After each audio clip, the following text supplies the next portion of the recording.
자, 여러분, 최근에 문정부가 석탄 발전소를 풀가동하고 있었다라는 사실이 밝혀져서 언론에서 현재 많은 논란이 되고 있습니다.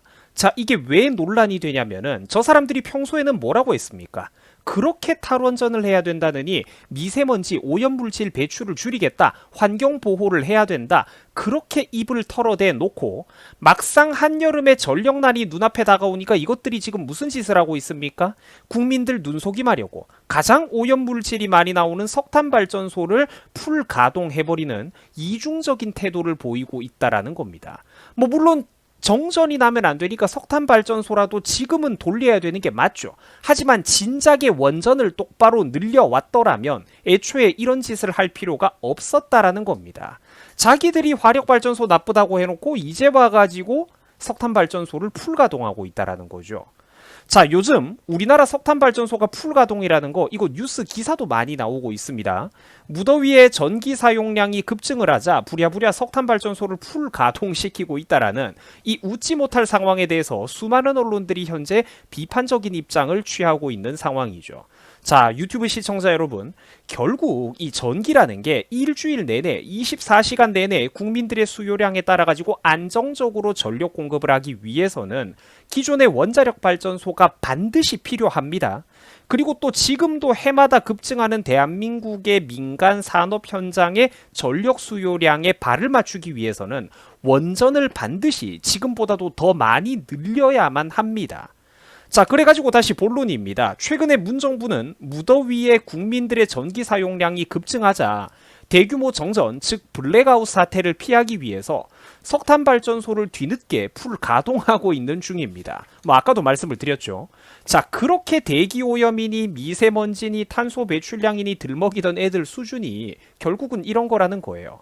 그냥 아무 생각도 없이 탈원전 정책을 밀어붙이다가 실제로 정상인들이 경고했던 그대로 전기 부족 사태가 현실화가 되자 부랴부랴 석탄 발전소를 뒤늦게 풀가동을 하고 있는 그런 상황이라는 겁니다. 자, 그리고 여러분 웃긴 게 또 있어요. 석탄 발전소만 풀가동 중인 거 아닙니다.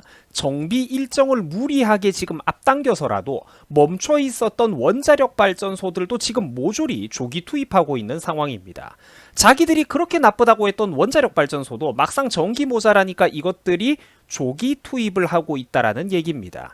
여러분 이게 무슨 코미디입니까? 이게 무슨 탈원전이죠?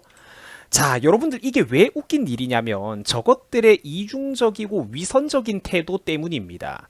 결국 자기들도 막상 전기가 부족하나 이제 전기 부족이라는 이런 현실에 눈앞의 현실에 부딪히니까 결국 자기들이 믿을 거라고는 기존의 전 정부들이 만들어 놨던 원자력 발전소밖에는 없다라는 거죠.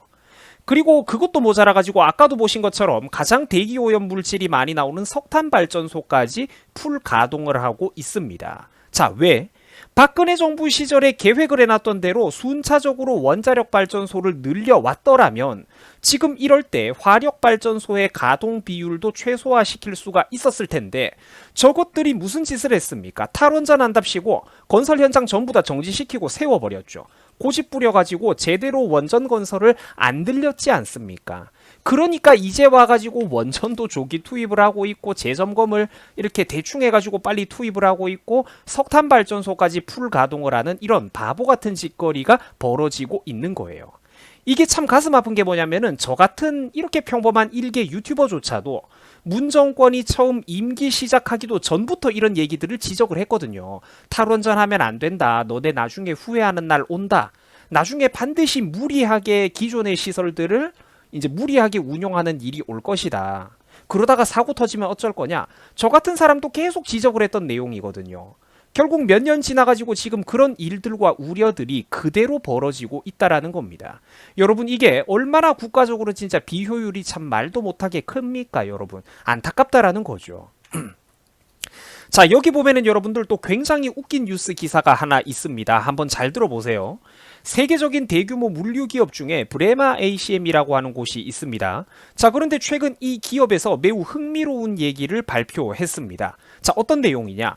지금 한국의 석탄 수입량이 올 7월에 들어가지고 5년 만에 역대 최고치를 기록했다라고 해요. 뭐 물건을 많이 파니까 기업에서는 좋아하겠지만 자, 여러분 갑자기 이게 무슨 소리일까요? 우리나라의 석탄 수입이 역대 최대치를 찍고 있대요. 근 몇 년 동안 우리나라가 지금 겨울입니까?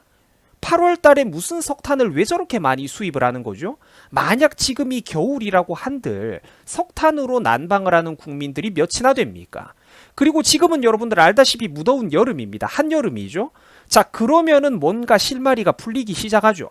한국의 석탄 수입량이 역대 최대 규모로 늘었다라는 저 해외 대기업의 발표 내용이 무엇이냐? 그렇죠.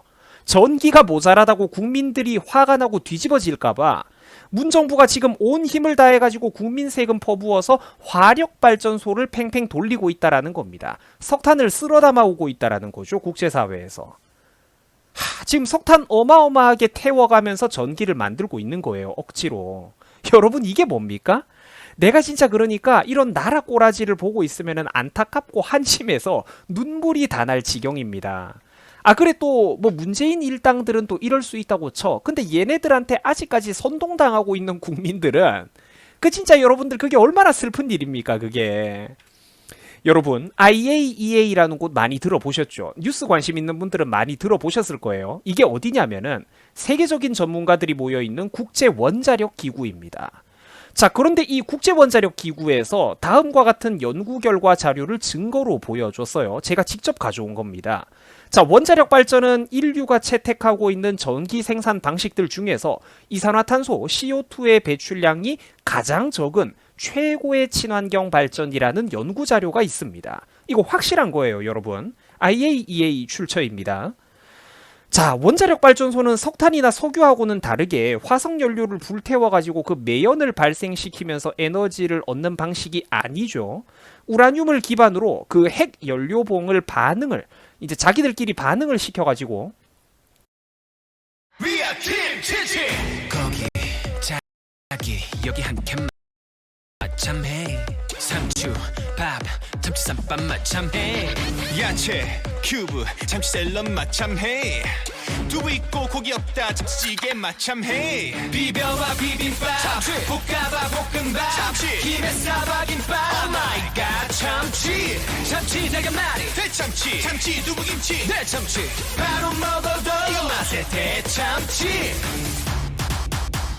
거기 자기 여기 한 캔 동참해 요리 맛없다 허참 말고 동참해 조리 답 없다 나 참 말고 동참해 밥 있고 힘이 없다 반찬 말고 동참해 양 적다 참지마 맛없다 실망마 성의 없다 포기마 Oh my god 참치 집밥보다 알차 대참치 배달보다 맛있 대참치 그냥 먹어도 완벽 맛의 대참치 동원참치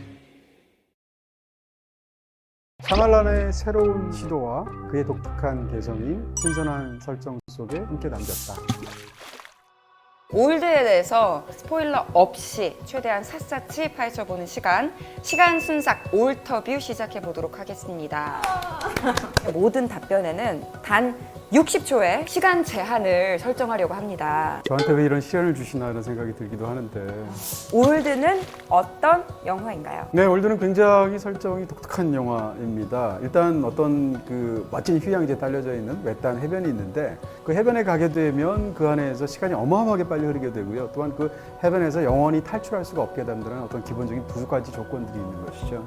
그 두 조건 때문에 사실은 그 안에 들어간 사람들이 처음에는 그것이 너무나 아름다운 해변에서 굉장히 아름답게 즐기다가 점점 더 갈수록 위기에 어떤 봉착하게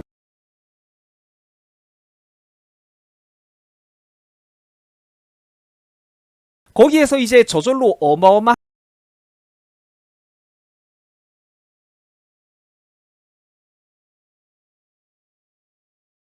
분들은 많이 들어보셨을 거예요. 이게 어디냐면은 세계적인 전문가들이 모여있는 국제원자력 기구입니다. 자, 그런데 이 국제원자력 기구에서 다음과 같은 연구 결과 자료를 증거로 보여줬어요. 제가 직접 가져온 겁니다. 자, 원자력 발전은 인류가 채택하고 있는 전기 생산 방식들 중에서 이산화탄소 CO2의 배출량이 가장 적은 최고의 친환경 발전이라는 연구 자료가 있습니다. 이거 확실한 거예요, 여러분. IAEA 출처입니다.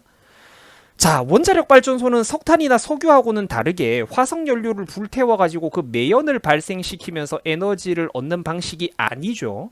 우라늄을 기반으로 그 핵 연료봉을 이제 자기들끼리 반응을 시켜가지고 거기에서 이제 저절로 어마어마한 열이 발생하게 되면은 그거를 그대로 냉각수에 이 뜨거운 핵 연료봉을 냉각수에 집어넣어 가지고 그 물이 증발하는 힘, 일종의 이제 증기기관하고 비슷한 개념이 바로 이게 원자력 발전입니다.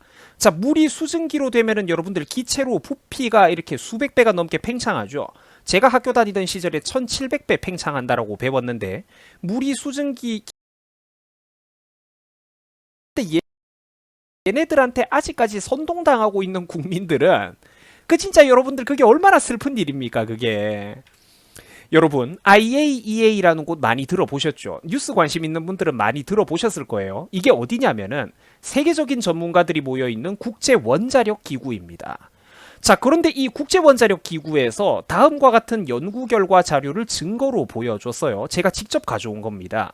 자, 원자력 발전은 인류가 채택하고 있는 전기 생산 방식들 중에서 이산화탄소 CO2의 배출량이 가장 적은 최고의 친환경 발전이라는 연구 자료가 있습니다. 이거 확실한 거예요, 여러분. IAEA 출처입니다.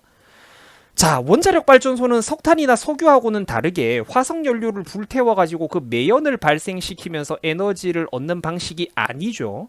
우라늄을 기반으로 그 핵 연료봉을 이제 자기들끼리 반응을 시켜가지고 거기에서 이제 저절로 어마어마한 열이 발생하게 되면은 그거를 그대로 냉각수에 이 뜨거운 핵 연료봉을 냉각수에 집어넣어 가지고 그 물이 증발하는 힘, 일종의 이제 증기기관하고 비슷한 개념이 바로 이게 원자력 발전입니다.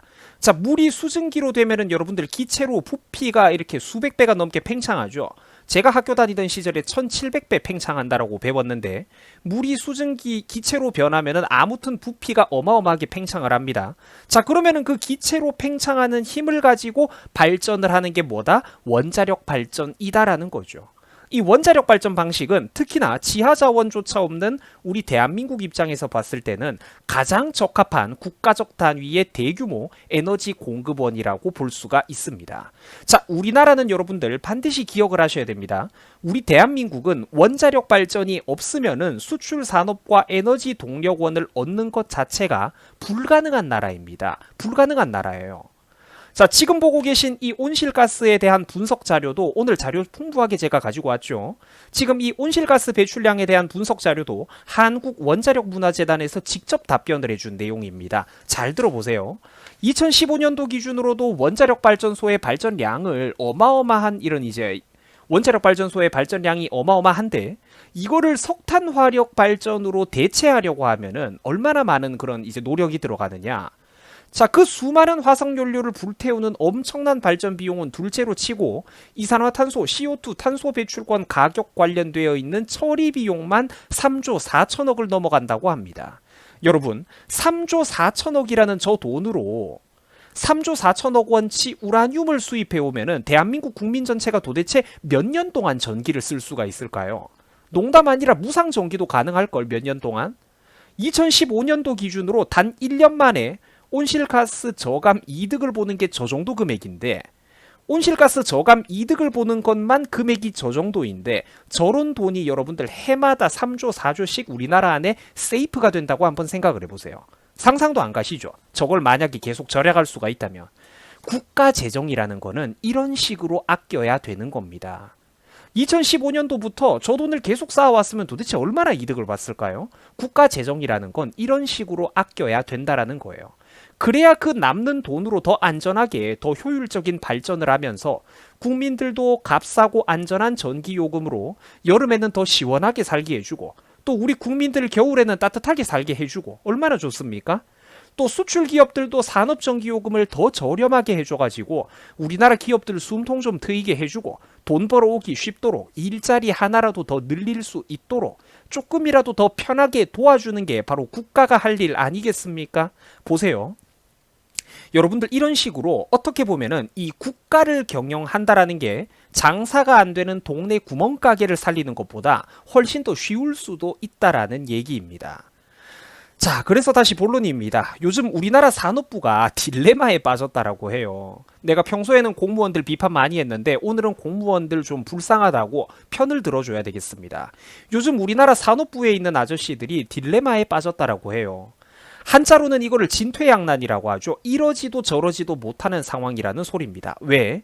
분명히 대한민국을 위해서라면 원자력 발전이 효율적이라는 거를 산업부의 담당자들도 다 아는데 청와대라든지 윗선에서 원전을 싫어하죠. 민주당에 있는 그 무식한 거대 야당과 정치권의 인간들이 머리가 나빠가지고 탈원전을 고집하니까 정답과 대안은 뻔히 있는데도 우리나라 공무원들 하급자들이 지금 이러지도 저러지도 못하는 딜레마에 빠져 있다라는 겁니다. 이 뉴스가 지금 이제 그런 얘기잖아요. 헤드라인을 보면.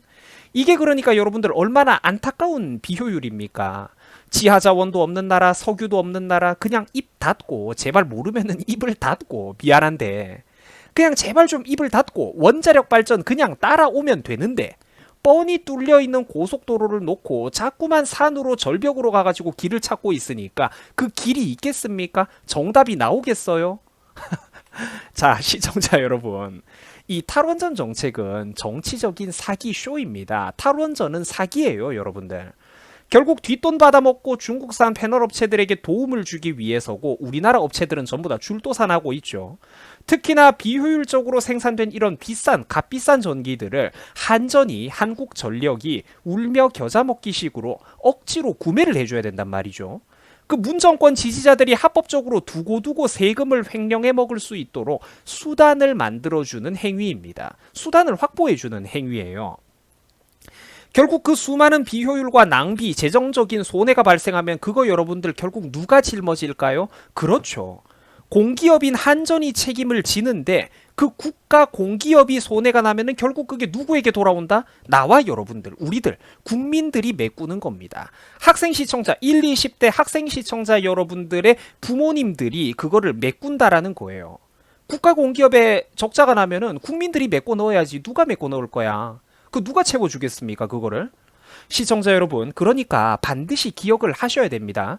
이 세상에 공짜 점심이라는 거는 없는 거예요. 지금 대한민국에서 탈원전 정책이라는 거는 정말 한 줌도 안 되는 자기네 세력들, 정치적인 이득을 위해서 국가와 국익 전체를 팔아먹는 행위입니다. 이거는 진짜 여러분들 드라마 같은 곳에서 그 악당 높은 벼슬아치가 대기업 회장님을 불러다가 용돈으로 뇌물 100억, 200억 푼돈 받아먹는 이런 거하고는 차원이 다른 어마어마한 범죄 행위입니다, 여러분. 이 탈원전이라는 거. 뇌물 100억, 200억 받아먹는 거는 푼돈이에요. 사탕값도 안 돼. 어마어마한 죄라니까, 이거 탈원전 이런 거는. 자기들이 합법적으로 국가를 등쳐먹기 위해서 국가에는 장기적으로 수십조 원, 수백조 원짜리 손해를 기꺼이 뒤집어 씌우고 있다라는 겁니다, 여러분. 이 진실을 똑바로 보셔야 됩니다. 지금 이 영상을 보고 있는 제 구독자 채널의 약 35%가 10대, 20대인데 중고등학생, 대학생 여러분들 꼭 기억을 하셔야 돼요. 여러분들 시야가 넓어져야 되는 거야. 그 대기업 회장 불러가지고 뇌물 뭐 100억, 200억 해먹는 거 이게 거대한 죄가 아니라 국가에다가 수십조, 수백조짜리 잘못된 정책으로 인해서 재정 적자를 강요하는 거. 자기들이 이득 보려고. 이런 게 정말로 어마어마한 범죄라는 거예요.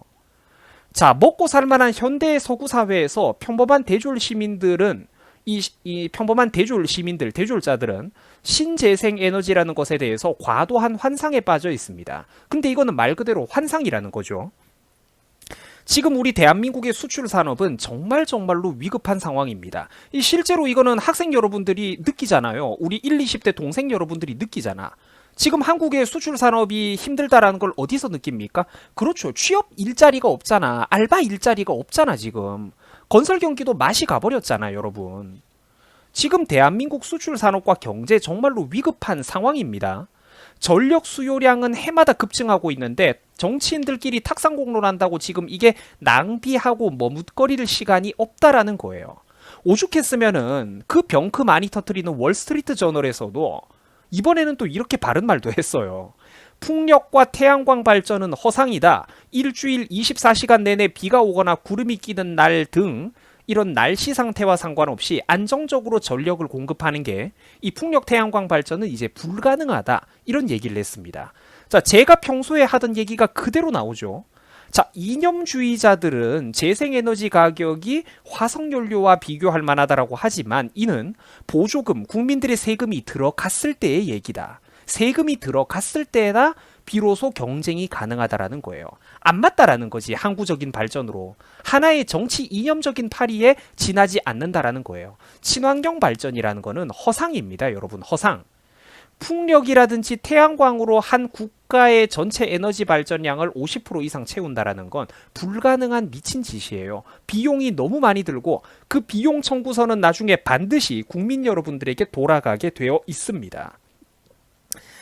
이 세상에 여러분들 그 공짜 점심은 없어요. 월스트리트 저널에서도 지금 그대로 평가를 하듯이 이 세상에 공짜 점심이라는 거는 없습니다. 자, 사랑하고 존경하는 유튜브 시청자 여러분들, 우리는 꿈동산이 아니라 현실 속에 살고 있는 어른입니다. 어른이라면은 어른스럽게 생각할 수 있어야 진짜 어른일 것입니다. 자, 시청해 주셔가지고 정말로 감사드립니다. 여러분들이 이 영상을 유익하게 보셨다면 좋아요, 그 엄지손가락 버튼을 꼭 한 번만 눌러주세요. 여러분들이 그 버튼을 한번 눌러주시는 것만으로도 우리의 이와 같은 상식적인 목소리가 보다 많은 사람들 사이에서 퍼져나가는 데 큰 도움이 됩니다. 많은 응원 부탁드리겠습니다. 자, 시청해 주셔가지고 여러분들 오늘도 정말로 감사드립니다. 여러분 고맙습니다. 수고하셨습니다.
자, 여러분 최근에 뉴스 보셨죠? 최근 삼성전자 이재용 부회장이 가석방된다고 합니다. 자, 그런데 정부가 이상한 소리를 하고 있어요. 삼성이 백신 확보와 반도체 확보에 보다 적극적인 역할을 해야 된다라고. 아니, 정부가 지금 대놓고 사기업에게 명령을 내리고 있습니다. 자기들이 해야 할 일을 기업에게 떠넘기면서 압박까지 주고 있다라는 것인데, 야, 시청자분들께서는 이거를 어떻게 생각하십니까? 그렇죠. 나라가 비정상이죠. 우리나라가 쓰는 돈 삼성이 다 벌어와. 세금 삼성이 제일 많이 내. 외교 삼성이 더 잘해. 국제적인 인맥도 발도 더 넓어. 정부가 작년에는 마스크 필터도 못 구해와가지고 그거 삼성이 구해다 줬어. 이젠 백신도 못 구해와. 그것도 이제 삼성 보고 구해오라고 떼를 쓰고 있습니다. 여러분, 이게 뭡니까? 이게 나랍니까? 아니, 그러면 문정부는 하는 게 뭔데요? 날로 먹고 있다라는 거죠. 니들은 도대체 하는 게 뭔데? 지들은 뭘 하는데요? 나라의 돈도 삼성이 벌어다 줘. 외교 채널 인맥 부족하면은 다리도 삼성이 놔줘. 국민들 보호하고 백신을 구해와야 되는데 그거 못 구해오니까 이제는 이런 국제적인 채널도 결국 삼성에게 손을 벌리고 있습니다. 한평생 동안 시위질을 하면서 쇠파이프 휘두르고 화염병에 앵무새처럼 민주주의가 어쩌고 막시즘이 어쩌고 2년만 떠들어대던 것들이 막상 눈앞에 이렇게 현실적인 문제가 닥치니까 뭔가 할 줄 아는 게 없다라는 거죠. 탁상공로는 기가 막히게 귀신처럼 했었는데 막상 실질적으로 어떤 생산적인 일과 성과를 내라고 하니까 할 줄 아는 게 없는 겁니다. 자, 여러분, 국가가 해야 될 일을 왜 기업이 합니까? 이런 거 똑바로 하라고 세금 내는 거, 세금 그렇게 많이 내는 거 아닌가요, 이분들이? 이건희 회장이 돌아가시고 나니까 20조가 넘는 전 재산에서 진짜 전 세계 유례가 없잖아요. 무려 60%에 달하는 세금을 실제로 강탈해 가더니 이제는 하다하다가 백신 좀 구해오라고 일까지 사사로이 시켜먹고 있습니다. 여러분, 이거는 국민들이 분노를 해야 되는 일입니다. 삼성은 사기업입니다. 사기업. 민간 기업이라고요. 정부의 공기업이 아니라 주식회사입니다. 삼성은 자기들의 사업을 해나가기도 바쁜데 또 이런 사안에 신경을 쓰면서 인력과 자원과 에너지, 사업적인 역량을 분산시켜야 되는 거예요. 자본을 분산시켜야 되는 겁니다. 에너지가 또 나눠지게 되겠죠. 이거 여러분들 삼성전자 주식 갖고 있는 주주분들이 화를 내야 되는 사건입니다. 국민들에게도 지금 손해를 강요하고 있는 꼴이라는 거예요. 지금이야 소수 대기업 삼성만 타겟이지, 재벌들만 타겟이지, 나중에 이런 거인들이 마침내 쓰러지고 나면은 그 다음 순번 안 돌아오겠습니까? 중견기업, 중소기업, 알부자, 일반 국민 여러분들에게는 과연 순번이 안 돌아올까요? 여러분, 이런 비상식을 보면서 도미노가, 나라 안에 있는 도미노가 전부 쓰러지기 전에 첫 번째 때부터 우리가 위기의식을 느끼고 비판을 해야 됩니다. 그게 성숙한 시민의식이에요. 아니, 도움을 요청할 거라면은 최소한 평소에 잘하든지 염치라도 있었어야죠. 평소 그렇게 핍박하고 동네 북처럼 두들겨대더니 막상 자기들이 아쉬우니까 백신을 구해와라. 백신을 구해와라. 야, 진짜 좀 여러분들 암만 우리나라라지만 이거 진짜 나라가 흘러가는 꼬라지를 보면은 진짜 좀 너무한 것 아닙니까? 우리나라가 밉다는 생각까지 든다니까, 이런 거를 보면은. 큰 소리를 그렇게 치더니 아쉬울 때는 온 나라가 삼성만 찾고 있습니다. 국고 좀 보태줘. 백신 좀 더 많이 구해와줘. 마스크 필터가 부족한데 필터 좀 구해줘. 저 나라에서 우리를 잘 안 만나주는데 네가 외교에 다리 좀 놔줘. 그 나라의 유명한 학자들이, 전현직 고위 관료들이, 기업인들이 우리는 인맥이 없으니까 네가 소개 좀 시켜줘. 자리 좀 마련해줘. 해줘. 아니, 여러분들 이게 뭡니까? 이게 무슨 나라예요. 기업이 못하는 거를 오히려 국가가 좀 다리를 놔주고 중요한 자리를 소개시켜주고 이렇게 돼야 정상적인 나라 아닌가? 왜 우리나라는 거꾸로 돌아가냐라는 거예요. 이재용 씨가 솔직히 이런 일을 겪으면서 속으로는 어떤 기분이 들까요? 이건 여러분들 우리 사회 전체가 굉장히 지금 폭력적인 행동을 하고 있는 겁니다. 야만스러운 행동을 하는 거예요. 저 사람은 개인이 아닙니까? 이재용은 인격도 없습니까? 이재용에게는 마땅히 개인으로서 존중받아야 할 인권, 최소한의 인권도 없단 말입니까? 부끄러운 줄 알아야 됩니다. 사실 지금 문정부가 우리나라 기업인들에게 하고 있는 이런 짓거리가 여러분들 가만 보면요, 미국이라든지 일본, 유럽 같은 자유진영 시장경제 국가들에게 했던 짓거리와 똑같습니다. 평소에 외교를 개같이 해놨으니까 이럴 때 적극적으로 우리에게 도움을 주고 싶은 나라가 없다라는 거예요. 백신을 못 구해오는 게 이유가 있는 거야. 매번 우선순위가 아니라 후순위로 밀려나는 거는 이유가 있다라는 거예요.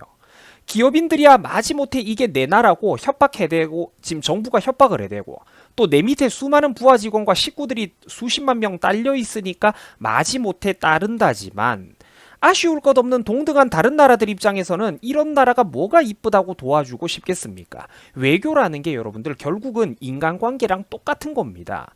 평소에 잘해놓으라는 거예요. 평소에. 그래야 도움을 받지.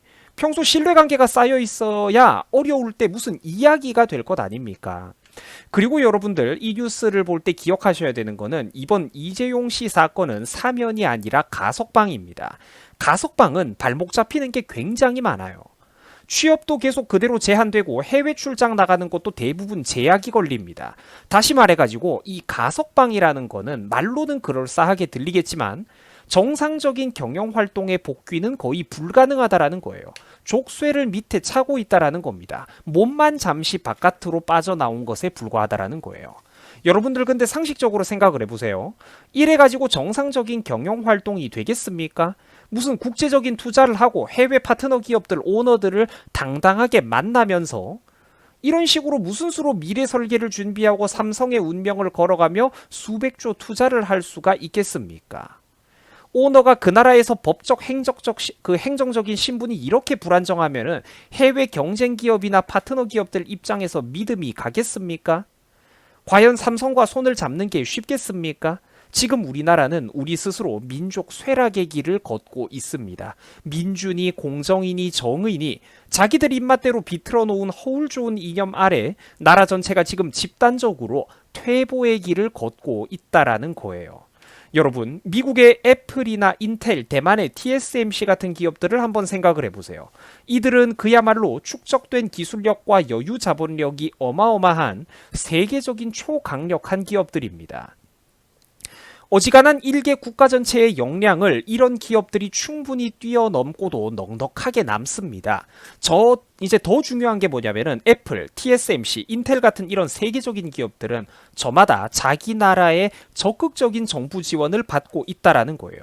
전폭적인 지원을 받고 있습니다. 여러분, 반면에 저런 기업들과 열심히 경쟁을 해야 되는 우리나라 삼성은 어떻습니까? 우리 손으로 틈만 나면은 목을 졸라대고 흔들고 있죠. 오죽했으면은 다선 의원을 지냈던 여권 인사들조차도 반도체 산업에 대해서 최소한 뭘 좀 아는 사람들의 경우 내부 비판을 하는 목소리가 나올 정도입니다. 최소한 지금 우리나라와 미래 반도체 산업, 먹거리 산업을 두고 경쟁하고 있는 다른 국가들만큼은 우리도 지원을 좀 해야 될 것 아니냐, 이런 소리가 저쪽 내부에서도 나오고 있다라는 거예요. 상황이 심각하죠. 근데 지원을 해주기는 무슨, 우리나라는 어떻습니까 여러분? 대기업이라고 뜯어먹지나 않으면 다행이잖아요.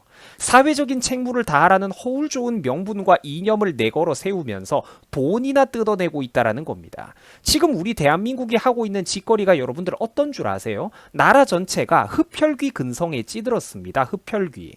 뱀파이어라는 말이죠. 기업의 등에다가 빨대를 꽂아놓고 다음번에는 1리터씩 신선하게 준비해 놓으라며 대놓고 할당량까지 요구하고 있는 꼴이라는 거예요.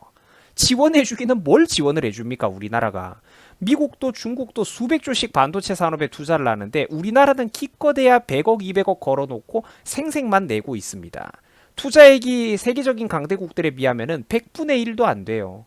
이런 거 가지고 기업이 뭐 하나 성과 내면은 너도 나도 거기 가가지고 공치사하고 마치 자기가 잘한 것 마냥 숟가락 얹기에 급급하죠. 여러분, 너무 안타깝지 않습니까? 우리가 일반 국민이지만 이 대한민국에서 벌어지고 있는 이 거대한 비효율의 참극이 안타깝지 않냐라는 거예요. 우리가 비록 먹고 사는 거는 가난하고 신분은 보잘것없을지 몰라도 마음속에 스케일은 크게 가지고 가야죠. 우리가 돈이 없어서 가난하지 뭐 마음까지 가난한 사람들입니까? 정신만큼은 세계 정신을 우리도 지향을 해야죠. 안타깝다라는 거예요. 그런 세계 시민적인 관점에서 봤을 때 우리 대한민국에서 답습되고 있는 이런 수많은 비효율들이 너무나도 안타깝다라는 것입니다. 자, 지난 문정부 4년 동안 우리나라 정치는 그야말로 너무나도 무능하다 못해 무지했습니다. 전 세계가 강대국들도 전부 다 미래 먹거리 산업을 위해서 자국의 핵심 기술을 보유한 산업들을 도와주고 키워주지 못해서 안달인데 우리는 되려 대기업이라는 이유로 인프라 지원도 안 해주고 오히려 뜯어먹기만 했죠. 한국의 기업 현실을 여러분들 한번 보세요. 4차 산업을 대비하기는커녕 인공지능을 준비하기는커녕 새로운 공장 하나 새로 짓는 것도 어렵습니다. 왜? 허가가 안 나와요. 허가가. 온갖 행정적 규제를 내가지고 대규모 공장을 하나 새로 지어갖고 모처럼 국민들에게 일자리를 주려고 해도 나라가 역량이 뒷받침이 안 됩니다. 무슨 토지 문제부터 해가지고 툭하면 용수가 부족하다. 그만한 고압의 전기를 대량으로 수급해 줄 수가 없다. 관련된 인프라 시설이 부족하다라며 답답해가지고 삼성이 오히려 자기 사비를 수백억 들여가지고 전력 공급 시설을 만들고 해결해 나가고 있는 형편입니다. 얼마나 안타깝습니까? 반면에 공산국가인 이웃나라 중국 정부조차도 자국의 기업들을 위해서 얼마나 발벗고 나서는지 아세요? 공업용수랑 전력 문제 같은 거는 발빠르게 해결을 해주고 지원금까지 팍팍 밀어줍니다. 행정적으로도 굉장히 일을 빨리빨리 진행을 해줘요. 미국과 대만도 당연히 마찬가지입니다. 그러나 우리 한국은 과연 어떻습니까? 지원을 해주고 도움을 주기는커녕 아까도 말씀드렸다시피 대기업으로서 사회적 책임을 다하라느니 어쩌느니 하면서 온갖 정치권과 시민단체가 용돈까지 뜯어갑니다. 이게 뭡니까 여러분 이게. 이래서 세상이 아는 만큼 보인다라고 하는 겁니다. 지금 대한민국은 단순히 안 도와주고 내버려 두는 정도가 아니라 유능한 사람들이 우리나라 산업에서 앞으로 뛰어나가려고 해도 무식하고 구시대적인 사람들이 그 발목을 잡아당기고 있는 상황입니다. 온갖 무한한 천분 토론과 만분 토론을 요구하면서 머리 나쁜 사람들이 자기가 머리가 똑똑하다라고 착각까지 하고 있어요. 발목을 잡아당기고 있다는 말이죠. 여러분, 이러다가 만약에 당장 몇 년 뒤에 우리나라 국내 기간 산업들, 핵심 수출 산업들이 무너지고 나라 안에 세금 수입이 부족해지게 되면은 그거 도대체 어떻게 감당하려고 그러십니까? 이미 우리나라에서 서민들의 소중한 발이 되어주는 그런 버스나 지하철 요금 같은 거 해마다 수천억에서 조 단위로 적자나고 있다는 거 여러분들도 알고 계시죠? 그거 전부 다 삼성 같은 수출 기업들이 뼈 빠지게 벌어온 법인세로 메꿔 넣고 있는 겁니다. 대중교통도. 그런데 기업이 망해버리고 인재들이 하나둘 나라를 떠나버리면은 그 수백 수천 가지 구멍들, 재정의 구멍들을 도대체 어떻게 메꿀 생각인가요? 우리 스스로의 미래를 위해서라도 기업을 응원해야 된다라는 것입니다. 자, 전 세계가 지금 반도체 전쟁으로 불을 뿜어대고 있습니다. 근데 뉴스만 봐가지고는 사실 반도체도 잘 안 와닿죠. 그러나 그러니까 지금 제가 오늘 이 반도체 산업에 대해서 간단하게 설명을 드릴 건데, 자 어쨌든 다시 설명 본론으로 돌아와서 지금 전 세계가 반도체 전쟁으로 불을 뿜고 있습니다. 근데 우리 한국은 어떤가요? 유튜브에서 국뽕 영상만 들이키고 있을 뿐 실제로는 우리 스스로 우리 기업의 목을 조르며 세월만 한심하게 보내고 있습니다.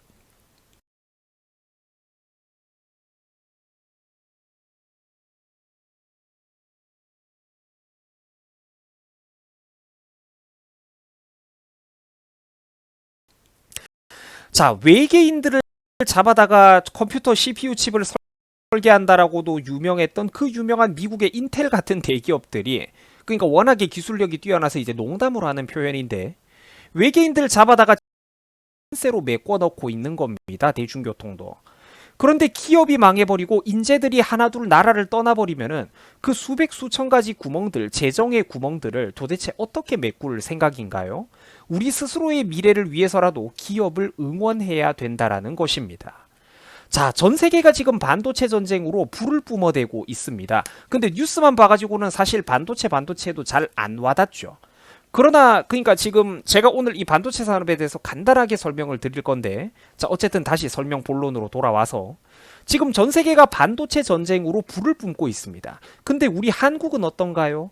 유튜브에서 국뽕 영상만 들이키고 있을 뿐 실제로는 우리 스스로 우리 기업의 목을 조르며 세월만 한심하게 보내고 있습니다. 자, 외계인들을 잡아다가 컴퓨터 CPU 칩을 설계한다라고도 유명했던 그 유명한 미국의 인텔 같은 대기업들이, 그러니까 워낙에 기술력이 뛰어나서 이제 농담으로 하는 표현인데, 외계인들을 잡아다가 칩을 개발한다던 그 유명한 미국의 인텔 같은 대기업도 최근 몇 년 동안에 회사가 좀 부진했습니다. 그러나 그 부진을 털고 이제는 회사를 대대적으로 뜯어 고치겠다며 쇄신의 칼날을 갈고 있는 상황이에요. 우리나라는 도대체 언제까지 대가리에 든 것도 없는 인간들이 논객이랍시고 튀어나와서 뭐 백분 토론 같은 프로그램에 이렇게 기웃거리면서 헛소리 탁상공론 하는 거나 들어주고 있을 생각입니까? 여러분, 우리 대한민국이 세월만 보내고 있을 때가 아닙니다. 이러다가 진짜 나라 정말로 큰일 나요. 앞으로 온 힘을 다해가지고 우리나라가 앞으로 뛰어나가야 되는데, 옛날 구한말 조선 시대 때의 그런 유교적인 탁상공론의 역사가 우리나라에서 또다시 반복되고 있다라는 거예요. 우리 민족의 옛 본성으로, 본능으로 강하게 되돌아가려고 하고 있다라는 얘기입니다. 자, 여러분, 이 뉴스 기사를 한번 보세요. 인텔같이 수십 년 동안 전 세계 컴퓨터 CPU 산업을 선도해 왔던 전통 깊은 세계 최고의 대기업조차도 최근 모바일 중심으로 빠르게 재편되는 어떤 시장 변화를 제때 대응하지 못하고 또 자기들의 CPU 연구 개발 기술에 자만을 해가지고 추가적인 연구 개발 투자를 소홀히 하다가 최근 급격하게 시장 경쟁에서 지금 인텔이 밀려나고 있었습니다. 이렇듯 거대한 기업과 조직이라는 게 일반인들이 대충 볼 때는 그 영원할 것 같아 보여도 실제로는 모두가 덩치가 크면 큰 대로 살얼음판 위를 불안하게 걷고 있다는 거예요. 대기업의 운명도 이것과 마찬가지입니다. 1년 뒤에 5년 뒤에 무슨 일이 벌어질지 아무도 몰라요. 무능력한 지도자가 갑자기 등장해가지고 단 몇 년만 시간을 낭비해버리고 시장에 대해서 잘못된 판단을 내려버리면은 조직이 거대한 만큼 유지비도 많이 빠져나가가지고 그 거대한 조직은 자기 몸무게를 못 이기고 스스로 기울어 넘어지는 것도 한순간이라는 겁니다. 방금 물 한잔 했고요. 자, 계속해서 설명을 이어나갑시다. 자, 오늘날 반도체 산업에 대해서 지극히 간단한 배경 지식 설명만 제가 하고 넘어가자면 오늘날 반도체 산업의 핵심은 가늘게, 더 가늘게입니다. 보다 미세하고 정밀한 공정으로 넘어가는 게 바로 이 산업의 핵심이에요. 이거를 여러분들 반도체 미세 공정이라고 부릅니다. 지금 보고 계신 사진은 반도체를 생산할 때 쓰는 일종의 재료 웨이퍼라고 부르는 것인데 이거를 쉽게 말해가지고 반도체를 키우는 논이나 밭이라고 논밭이라고 생각해도 무방합니다. 자, 공정이 미세할수록 한 웨이퍼에서 더 많은 집적 회로를 생산할 수가 있겠죠. 여기서 오는 사업상의 효율, 생산성에서의 효율이 이루 말도 못할 정도로 유리합니다. 이 반도체 공정이라는 게 한 세대를 뛰어넘을 때마다 컴퓨터 칩의 성능은 어마어마한 폭으로 증가를 합니다. 또한 예전과 같은 양의 성능을 구현하는 데 있어서 세대를 한번 건너뛰면은 예전과 비슷한 성능을 구현하는 데 있어서 발열도 훨씬 적고 전력 소모량도 어마무시한 폭으로 감소를 합니다. 즉 전기는 적게 먹는데 성능과 계산 속도는 훨씬 빨라진다라는 겁니다. 특히나 그 배터리 용량 같은데 한계가 있는 모바일 CPU라든지 뭐 이런 이제 뭐 스마트폰 산업이라든지 기타 여러 가지 전자 휴대기기 노트북 이런 거 소형 전자제품들에 있어서 핵심적인 기술이겠죠. 똑같은 성능을 내면서 전기는 더 적게 먹는 이런 것들. 이게 바로 여러분들 신공정의 힘이라는 겁니다. 반도체 미세공정 세대 전환의 힘이에요. 어디 대단한 전문가들까지 갈 것도 없습니다. 이 반도체 신세대 미세공정 신제품의 위력이 얼마나 대단한가는 조립 컴퓨터 부품에 관심이 많은 동네 길거리 중고등학생들도 아주 잘 알고 있습니다. 몇 년 전 그 9세대 부품이랑 최신 제품의 성능은 도저히 비교가 불가능합니다. 컴퓨터 부품만 봐도 답이 나와요. 그 CPU나 그래픽카드 같은 거 5년 전에 나왔던 거 2년 3년 전에 출시됐던 거랑 지금 나오는 제품이랑 성능이 하늘과 땅 차이입니다. 구식 부품을 생산하는 기술밖에 없는 기업들은 절대로 최신 제품을 생산하는 기업과 경쟁에서 살아남을 수가 없다라는 거예요. 여러분들 활 쏘는 솜씨를 아무리 고도로 단련한다고 해도 활을 가지고 대포나 전투기랑 비교가 되겠습니까? 게임이 안 된다라는 거예요. 같은 이치입니다. 또한 이 반도체 칩을 원활하게 생산해내기 위해서는 일종의 밑그림을 그려주는 노광 장비라는 초정밀 기계가 필수적입니다. 그런데 이 반도체 설계 노광 장비라는 것은요. 이 네덜란드 ASML이라는 업체가 단 한 군데가 사실상 거의 전 세계 공급 시장을 독점을 하고 있다라고 해요. 자, 그러면은 이 한정되어 있는 장비를 경쟁자들보다 더 빨리, 더 많이 확보를 하는 게 핵심적인 관건이겠죠. 그게 바로 기업인으로서의 영업 능력이고 경쟁력이고 수완이라는 겁니다. 전 세계가 목을 매달고 있는 그런 핵심 장비들을 우리가 그들의 신뢰를 얻어서 반독점을 해가지고 빨리 쓸어 담아 오는 거. 그게 바로 진짜로 살아있는 경제와 경영 세계의 능력이고 실적이라는 것입니다. 장비를 더 많이 받아와야 되겠죠. 그래야 더 성능 좋은 반도체 칩을 경쟁사들보다 더 싸게, 더 효율적으로, 더 많이, 더 빨리 생산을 해가지고 세계 시장을 우리가 장악해 나갈 것 아닙니까?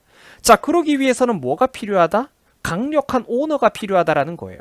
대기업의 오너가 사업체 전체의 운명을 걸고 전력 투구의 마음가짐으로 덤벼들어야 된다라는 겁니다. 필요하다면 웃돈도 갖다 바치고 뇌물도 주고 사람을 포섭시키고 구워 삶아서라도 우리 국익에 기업 이익에 필요한 목표를 꼭 따와야 되겠죠.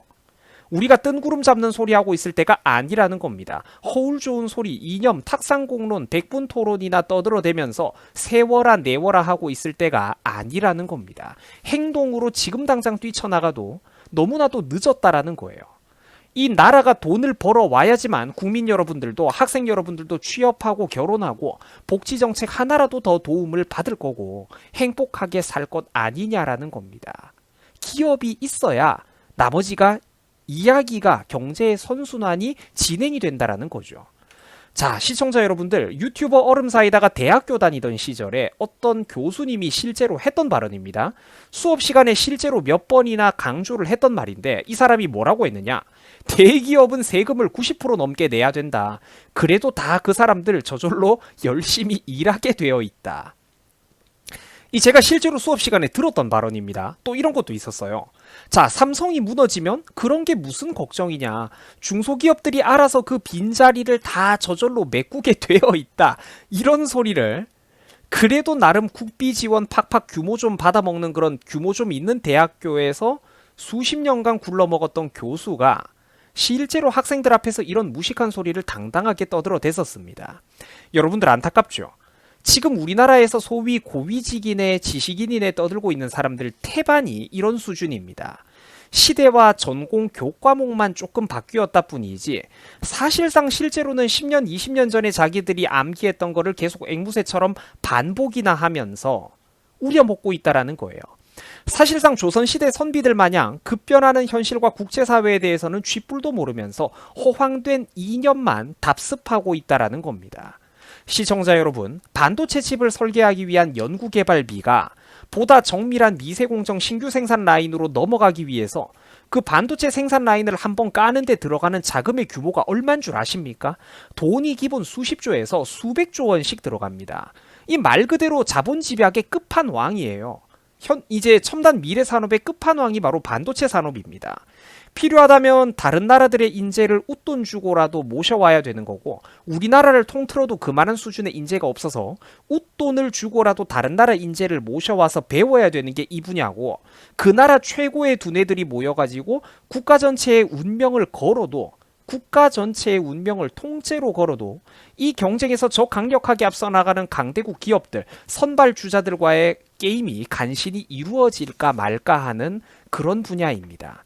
여러분 이거를 막말로 조소기업들이 이거를 어떻게 해결을 합니까 여러분? 제발 상식적으로. 무슨 삼성전자가 무너지면은 중소기업들이 알아서 그 빈자리를 메꾸기는 무슨 개풀 뜯어먹는 소리예요. 심각하다 진짜. 중소기업들이 저런 사업을 어떻게 대신해요.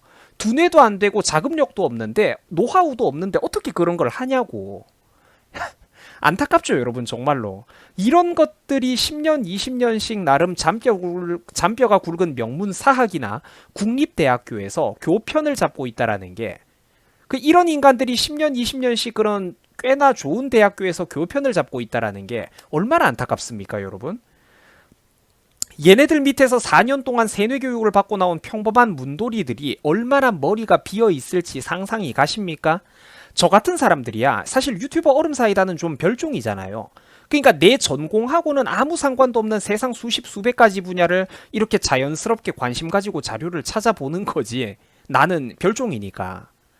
보통 사람들이 그렇게 합니까? 적당히 학점 맞춰가지고 취업만 준비하고 뉴스 같은 거는 한두 개 볼까 말까 1년에 책 한두 권 읽을까 말까 한 다른 사람들 기본 머릿속에 그 패시브 이데올로기가 어떻게 돌아가겠습니까?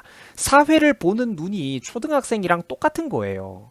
지금 우리나라가 이런 상황이라는 겁니다. 이런 상황. 수백조의 자본이 들어가는 저런 자본 집약적 초효율적인 그런 행정관리 시스템이 필요한 사업을 중소기업들이 대신할 수 있기는 개똥을 대신할 수가 있어요 여러분. 얼마나 안타깝습니까 그게. 지금 우리 대한민국은 그토록 우리가 믿어왔던 삼성의 초격차 전략이 흔들리고 있습니다. 아니 초격차를 벌리기는커녕 정작 가장 크고 중요한 그런 사업 분야에서는 우리가 1위가 아니라 미국의 애플이나 대만의 TSMC 같은 기업들에게 한참 뒤처지고 있습니다. 시장 점유율이 TSMC가 50%가 넘어가는 분야에서 삼성은 겨우 17%도 달성할까 말까 이러고 있는 것들이 많아요. 지난 문재인 정권 4년 동안 우리나라는 정말로 돈 낭비, 시간 낭비를 정말로 너무나도 많이 했습니다. 이 격차가 여러분들 진짜 너무 커요.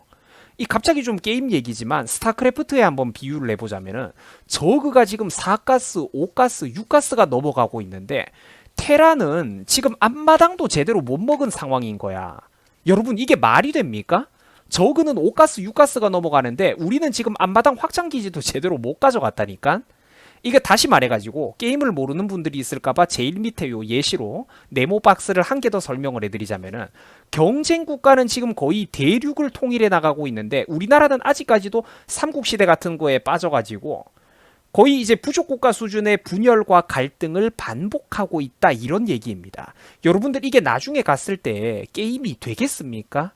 국력 차이가 하늘과 땅 차이인데 그 자본 역량과 사업 역량 차이가 하늘과 땅 차이인데 게임이 되겠냐고요. 지금 한국의 정치 수준은 아직까지도 80년대 사회주의 마르크스주의 학생 운동권들의 데모 수준의 지금 대한민국 정치인들의 두뇌 구조가 멈추어 있습니다. 주먹구구식으로 대충 머릿속에 아름다운 이념 하나만 세워가지고 만물을 바라보고 있다라는 것이죠. 국민들이 제발 정신을 차려야 됩니다.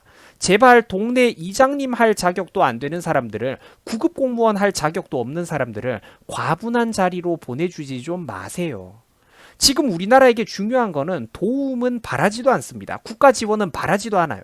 그러나 제발 똑똑하고 잘난 다른 사람들을 발목만 잡지는 맙시다. 열심히 일하겠다는 사람들을 우리가 발목 잡지만은 말자라는 것입니다. 자, 오늘의 영상 본론은 여기까지 제가 준비를 해봤습니다.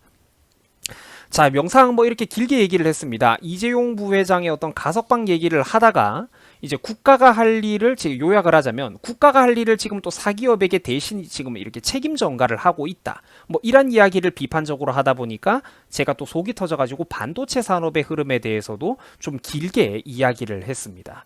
다음에 또 제가 시간적인 여유가 되면은 반도체 산업에 대해서도 우리 일반인들의 눈높이에 맞춰서 좋은 배경 지식들을 한번 좀 잘 정리를 해 드릴게요. 자, 영상을 마치기에 앞서서 제가 또 한 가지 소소한 이야기를 조금만 덧붙이려고 합니다. 여러분들에게 오늘 이런 영상들이 어떻게 좀 도움이 되고 여러분들의 배경 지식을 넓히는 데 도움이 됐다라면은 얼음사이다 채널에 이렇게 좀 회원 가입을 하셔가지고 또 좀 소중한 도움을 주실 수가 있습니다. 또 혹시나 그리고 아직 취업을 못했다라거나 학생이라거나 여유가 좀 없다 이러신 분들은 여러분들이 오늘 이 영상을 보고 나서 이 영상 밑에 그 엄지손가락 좋아요 한 번만 꾹 좀 이렇게 깊게 눌러 주셔도 이 채널의 이런 바른 목소리들이 보다 많은 사람들 사이에서 퍼져나가는데 정말로 큰 도움이 됩니다. 자, 시청자분들께서도 아실 겁니다. 지금 대한민국이 굉장히 근본 없고 위험한 방향으로 흘러가고 있죠. 한 번만 더 우리 대한민국의 국민들이 어리석은 판단을 내려버리면은 정말로 이 나라는 두 번 다시 건너오지 못할 강을 건너가게 될 겁니다. 사실 그 강을 지금도 우리나라가 한 발 담그고 있죠. 허벅지까지 담궜습니다. 여러분들도 아시겠지만 사실 이 싸움은 혼자서 의지만 가지고 될 수 있는 게 아닙니다. 여러분들도 함께 저와 싸워 주셔야 됩니다.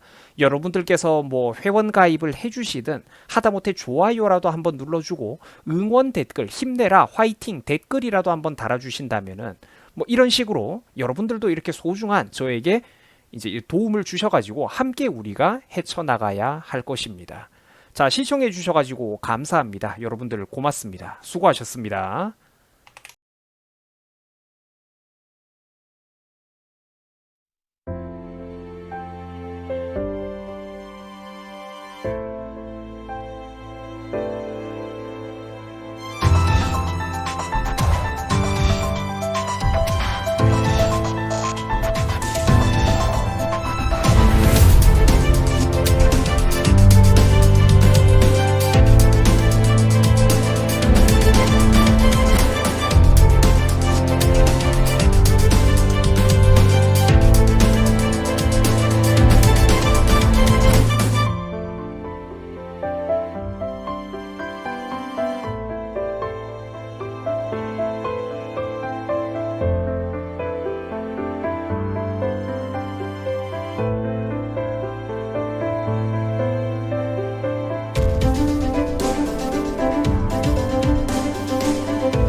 그 사회자의 정체가 바로 유해자 감독관이었습니다. 알고 봤더니만 이분도 마찬가지로 국가대표 출신이었습니다. 반갑습니다. 송주준입니다. 김연경 선수에 대한 논란이 점점 커지고 있습니다. 다른 게 아니라 김연경 선수가 올림픽 경기가 끝나고 난 뒤에 귀국할 때 인터뷰를 한 것이 지금 논란이 되고 있는데요. 문제가 됐던 건 김연경 선수가 아니라 김연경 선수와 인터뷰를 했었던 사회자였습니다. 계속해서 김연경 선수한테 문재인 대통령에 대한 감사 인사를 해라 이런 식으로 강요하니까 누가 보든지 간에 눈살이 찌푸려질 수밖에 없었죠. 사실 이 논란은 굉장히 간단한 논란입니다. 사회자의 진행력 부족인 것이고 그리고 문재인 대통령한테 잘 보이겠다라는 생각에 너무 빠져 있었다. 그게 다입니다. 그런데 어떻게 된 것인지 이 논란이 시간이 가면 갈수록 점점 이상한 방향으로 빠지고 있는데요. 오늘 저는 영상을 통해서 도대체 김연경 선수와 인터뷰를 했던 사회자의 정체가 무엇인지 그리고 그 논란이 지금 어떤 식으로 변질이 되고 있는지 그거에 대한 이야기를 해보고자 합니다. 같이 한번 보시죠. 자, 이런 얘기가 나옵니다. 문재인 대통령이 김연경 선수에 대해서 따로 국민들께 감명을 준 거에 대해서 격려를 해줬다. 그거에 대한 답변을 했냐? 이런 식으로 물어봅니다. 저기서 지금 얘기하는 게 이거인 것 같습니다. 이런 식으로 문재인 대통령이 배구팀에 대해서 감사하는 인사를 남겼었죠. 그거에 대해서 답변을 했냐? 라고 하니까 김연경 선수가 굉장히 당황하죠. 어찌저찌 일단 감사하다 이렇게 답변을 합니다. 그런데 그거 가지고는 부족했던 것인지 사회자가 재차 뭐라고 합니까? 인사 말씀을 한 번 더 해달라 이거예요. 대통령한테. 저거만 보면은 대한민국이 아니라 북조선인 것 같아요. 아바이 동무한테 무슨 평생에 은혜를 입었다 이렇게 얘기를 해야 되는지 뭘 요구하는지 모르겠습니다. 당연히 비상식적인 상황이지만 문재인 대통령 지지자들, 극성 지지자들이 어떤 모습인지 잘 아시죠, 그렇죠? 김연경 선수도 그게 이제 염두가 됐든지 자, 이런 식으로 자신의 SNS에다가 문재인 대통령의 글을 공유하고 밑에다가 감사합니다 이렇게 인사를 재차 남겼습니다. 대통령한테 감사 인사를 강요하는 거 그것도 웃긴 것이고 그 극성 지지자들이 무서워가지고 저렇게 SNS에다가 다시 재차 감사 인사를 남기는 거 그것도 제가 봤을 땐 이상합니다. 한마디로 그냥 해외 토픽감이에요. 일본 네티즌들이 지금 어떤 반응을 보이고 있습니까? 거의 이거 무슨 독재 국가인 거 아니냐? 북쪽이나 남쪽이나 똑같다 이런 반응이죠. 근데 이번에 논란이 됐던 것은 저 장면만이 아니었습니다. 인터뷰 과정 중에서 다음과 같은 질문도 논란이 됐는데요. 약간 예민할 수도 있는 포상금에 대한 얘기가 나옵니다. 근데 예민한 문제에 대해서 굉장히 지금 구체적으로 질문하죠. 그러니까 김연경 선수가 어쩔 수 없다는 듯이 6억 아닌가요? 이렇게 되묻습니다. 그러니까 이제 사회자가 뭐라고 하냐? 누구 총재님께서 돈을 어떻게 줬고 누구 회장님이 어떻게 돈을 줬고 그래가지고 6억이 모인 것이다. 이거를 갖다가 매주알 고주알 다 지금 설명하고 있습니다. 그냥 저분 자체가 관료주의의 특징을 그대로 보여주는 겁니다. 한마디로 얘기해서 어떤 식으로 행동을 해야 윗사람이 자기를 잘 봐줄까 그것만 지금 생각하는 사람인 거죠. 그 저는 궁금해졌습니다. 도대체 어떤 사람이길래 저런 식으로 관료주의의 표본과도 같은 그런 모습을 보여주는 걸까? 그 사회자의 정체가 바로 유해자 감독관이었습니다. 알고 봤더니만 이분도 마찬가지로 국가대표 출신이었습니다. 80년대에 국가대표로 활약하면서 86 서울 아시안게임에서 동메달까지 땄다고 하는데요. 별명이 한 가지 있다고 하네요. 한국의 마를린 먼로라는 겁니다. 진짜일까? 찾아보니까 실제로 다음과 같이 기사가 났습니다. 유해자라고 한 다음에 마를린 먼로 이런 식으로 기사가 났었죠. 그때 당시 유해자 감독관의 모습을 보니까 분명히 어느 정도 일리가 있는 것 같습니다. 미모가 상당하셨죠. 미모뿐만 아니라 그때 당시에 지금 훈련하는 장면을 보시면은 배구 선수라서 그런 걸 수도 있겠습니다만 키가 굉장히 큽니다. 아마 영상을 보시는 분들 중에는 유해자 선수 그 사람 내가 들어봤지 하시는 분들도 계실 것 같아요. 실제로 이분이 이번 논란이 터지기 전까지만 하더라도 어떤 평가를 받았었냐? 그냥 한마디로 얘기해서 레전드였다라는 거예요. 더더욱 궁금증이 생기는 겁니다. 그렇게 기라성 같았고 레전드였던 선수가 어쩌다가 관료주의의 표본 같은 그런 모습을 보이게 됐을까? 알고 보니까 이분이 은퇴하시고 난 뒤에는 한국배구연맹에서 홍보부 위원장 역할을 맡고 계셨습니다. 실제로도 잘 해오신 것 같아요. 언론사에서도 평가가 굉장히 좋았었습니다. 대개 관료주의가 그런 것처럼 어떻게 이분도 바뀌게 되는 겁니까? 이거를 어떻게 해야지 혁신할 수 있을까? 어떻게 해야지 이걸 바꿀 수 있을까? 그거를 고민하는 것이 아니라 어떻게 해야지 윗사람한테 잘 보일까? 그것만 고민하게 된 거죠. 그래가지고 결국에 유해자 씨가 어떻게 됐습니까? 사과문을 올렸고 홍보부 위원장의 직책을 사퇴를 했죠. 그러면 뭐예요? 끝난 거죠. 사회를 봤던 사람이 사회를 똑바로 못 했다. 그러면 그 문제로 그냥 끝나면 되는 것입니다. 질문을 왜 그렇게 이상한 질문을 하냐? 그렇게 비판하고 끝나면 되는 것이죠. 그런데 제가 주목하는 것이 무엇이냐면 이 논란이 이상한 방향으로 지금 흘러가고 있다는 겁니다. 심지어 지금 어떻게까지도 되고 있냐? 유해자 씨의 딸의 인스타그램까지 찾아가가지고 악플을 지금 달고 있어요. 알고 보니까 유해자 씨의 딸이 프로골프 선수입니다. 현재 지금 한국 사회가 어떤 겁니까? 그 사람에 대한 비판으로 끝나는 것이 아니라 그냥 뭐 인격 모독, 그거는 뭐 말할 것도 없는 것이고, 심지어 누구까지, 딸에게까지 찾아가가지고 악성 댓글을 지금 남기고 있다는 것이죠. 더 놀라운 게 뭔지 아십니까? 이런 식의 분위기에 대해 가지고 언론사들 또한 마찬가지로 이 분위기를 조장하고 있어요. 김영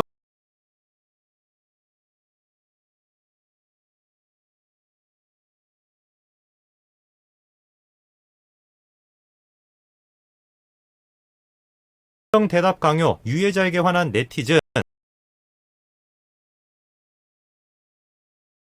한국 사회가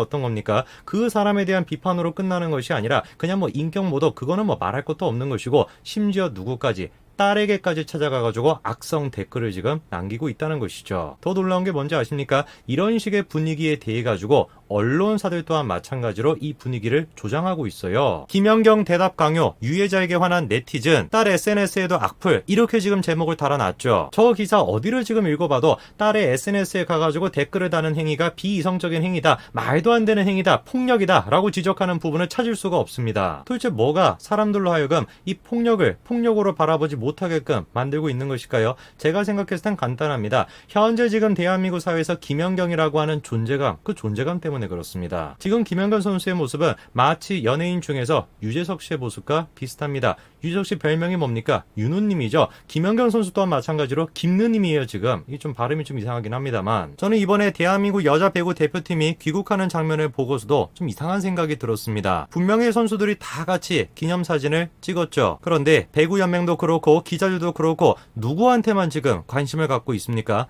김연경 선수한테만 관심을 갖고 있어요. 그래서 다른 선수들은 다 지금 자리를 떴는데 누구만 붙잡고 기자회견했던 겁니까? 김연경 선수 혼자만 붙잡고 기자회견을 했던 겁니다. 오해하지 마십시오. 제가 지금 김연경 선수를 뭐라고 하는 것이 아닙니다. 김연경 선수를 정치적으로 이용해 먹겠다라고 하는 그 주변 사람들에 대해서 제가 지금 비판하고 있는 것입니다. 바로 이런 분위기 속에서 유해자 씨 가족에 대한 폭력이 정당화가 되고 있는 겁니다. 이거를 폭력이라고 생각하지 않는 거예요. 응당 받아야 되는 대가다라고 생각하는 것이죠. 왜?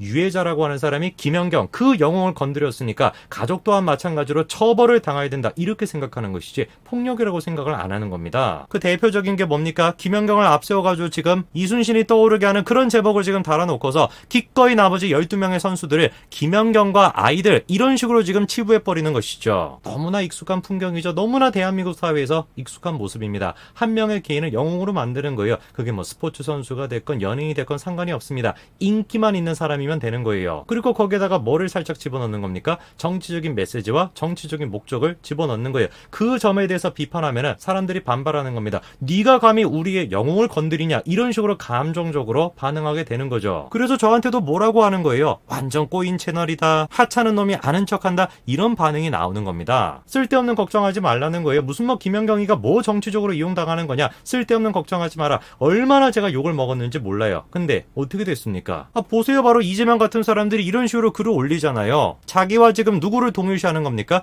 김연경 선수를 동일시하는 거예요. 한 명의 개인을 영웅으로 만들고 그 영웅을 건드리는 자에 대해서는 그 가족이 됐건 누가 됐든지 간에 응당 처벌을 받아야 된다라고 하는, 그리고 그 분위기 속에서 폭력이 너무나도 자연스럽게 정당화가 되는 한국 사회의 모습을 보면서 저는 정말로 두려움을 느꼈습니다. 누가 도대체 한국 사회를 이렇게나 전체주의적이고 이렇게나 집단주의적인 모습을 띠게끔 만들고 있는 것일까요? 이런 상황을 통해서 가장 이득을 보고 있는 사람, 그 사람들이 이런 분위기를 계속해서 조장하는 거겠죠. 그거는 다른 사람이 아니라 정치인이고 그리고 언론인들입니다. 그 유해자 씨의 가족까지 비방하고 있는 대중들의 모습을 보면서 두려움을 느꼈고, 그리고 이런 분위기를 악용하고 있는 정치인들을 보면서 정말 공포감을 느꼈습니다. 오늘까지 말씀드리겠습니다. 감사합니다.